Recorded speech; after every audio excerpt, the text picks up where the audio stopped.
If you've ever told yourself, I'll just play for 1 hour, and then suddenly realized your whole evening is gone, this list is for you. I've spent way too much time with open world games on Switch, and these are the ones that completely take over your schedule once they get their hooks in. The best part is that each one gives you a different kind of world to get lost in. Some are packed with freedom and discovery, some pull you in with side quests, and some just make wandering around feel weirdly addictive. What I love about these games is that they are not just big maps for the sake of being big. They actually make exploration feel rewarding.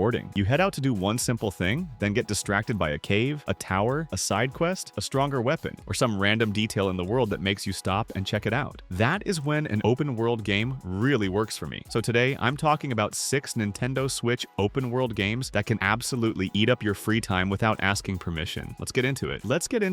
I had to put these together because honestly, both of them are time thieves in the best possible way. Breath of the Wild already felt like one of those rare games where the second I stepped into Hyrule, I stopped caring about the main objective and just wanted to see what was over the next hill. Every mountain, shrine, enemy camp, and weird little landmark pulled me away from whatever I planned to do. It turns exploration into the whole point of the game, and that is exactly why it is so hard to put down. Then Tears of the Kingdom somehow made that even worse for my free time. It takes the same world and makes it feel fresh again with caves, sky islands, the depths, and all those building mechanics that can completely derail your session. I would start out trying to finish one quest, then spend forever experimenting with machines or getting sidetracked in some underground area I never meant to visit. That is what makes both games dangerous. They reward curiosity constantly. You are never just walking from one mission to another. You are always discovering, experimenting, solving, and getting distracted in the best way possible. These are the kind of open world games that make hours disappear like nothing.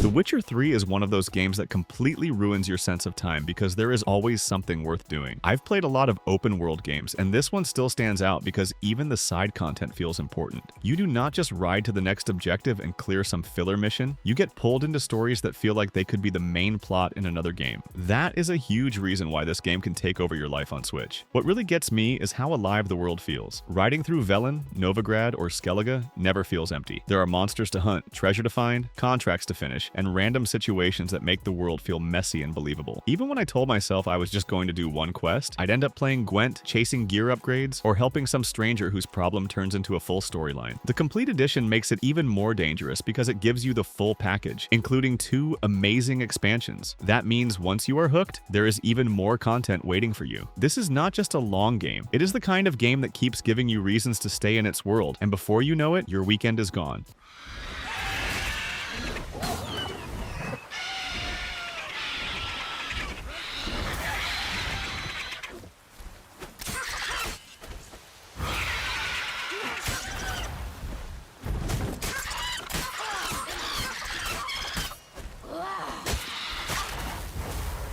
Skyrim is one of the easiest games to lose yourself in, and I mean that literally. I can jump in with one goal, like joining a guild or clearing a dungeon, and somehow end up doing 10 completely different things before I remember what I originally planned. That is the magic of Skyrim. It constantly pulls you off your path, and somehow that always feels like part of the fun, instead of a distraction. What makes it so addictive on Switch is how easy it is to slip into its world. You can play it handheld, explore for a bit, and suddenly your short session turns into a full adventure. One cave leads to a hidden quest, one dragon attack sends you in another direction, and one conversation in a town opens up a whole new storyline. It is packed with those moments where the world feels like it is creating your adventure as you go. I also love how much freedom it gives you. You can be a sword and shield warrior, a stealth archer, a mage, or some chaotic mix of everything. Then you add all the guild quest lines, the open-ended exploration, and the endless loot hunting, and it becomes one of those games that always has something else for you to do. Skyrim is the definition of I'll play for a bit, turning into hours.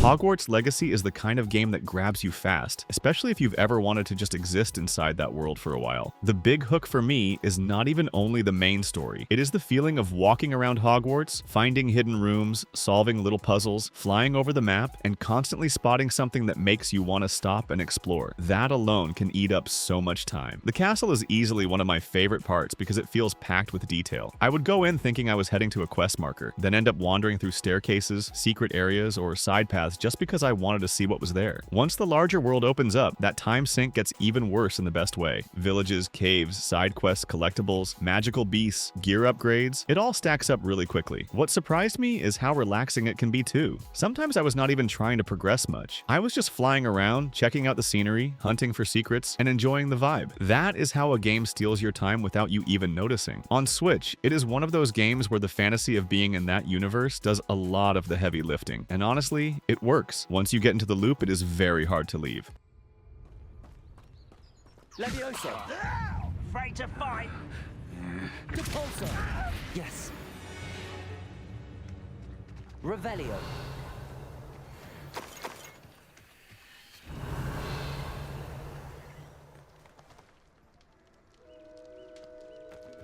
Immortals Fenyx Rising is one of those games I think more Switch players should spend time with, because it is ridiculously easy to get hooked on. The second I started exploring its world, I got that same dangerous feeling where every objective led to 3 more distractions. You see a puzzle off in the distance, a vault to clear, materials to grab, a chest hidden on top of a cliff, and suddenly your original plan is completely gone. What I really like here is how fun movement feels. Climbing, gliding, and running around the world is smooth and satisfying, so exploring never feels like a chore. That matters a lot in an open world game. If simply getting around is fun, I am way more likely to go off course and check everything out, and this game constantly rewards that curiosity. There is almost always something nearby worth doing. The Greek mythology style gives it a lot of personality too. It has a brighter, more playful vibe than a lot of open world games, which makes it super easy to just relax and spend hours in it. The combat is fun, the puzzles are everywhere, and the world is full of little challenges that keep your brain busy. For me, this is one of the most underrated time stealers on Switch. It is lighthearted, addictive, and full of that just one more thing energy that keeps you playing way longer than expected.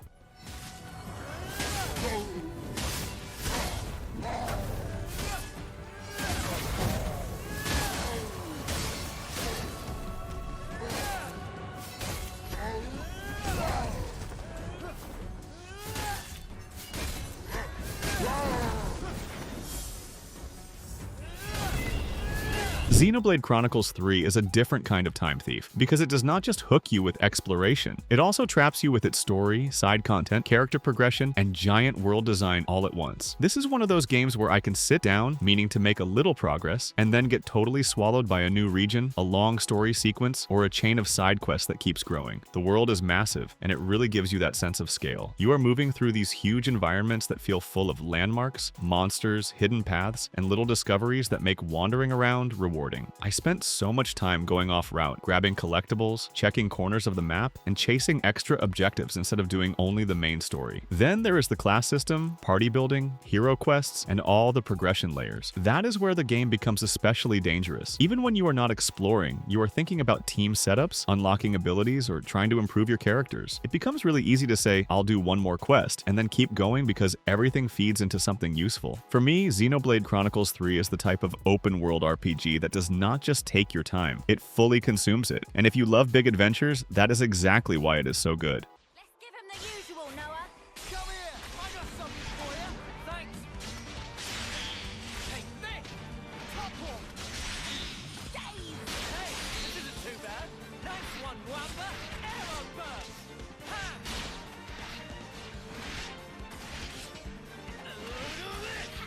Those are my picks for 6 open-world Nintendo Switch games that will absolutely steal your time. Seriously. Every one of these can turn a quick gaming session into a full-on marathon, and that is honestly why I love them. If an open-world game can make me forget the clock even exists, it is doing something right. If I had to warn you about any of them the most, it would probably be the Zelda games and Skyrim, because those are on another level when it comes to getting distracted. But all 6 are dangerous in their own way. Let me know which one has stolen the most time from you, and if there is another Switch open-world game you think belongs on this list.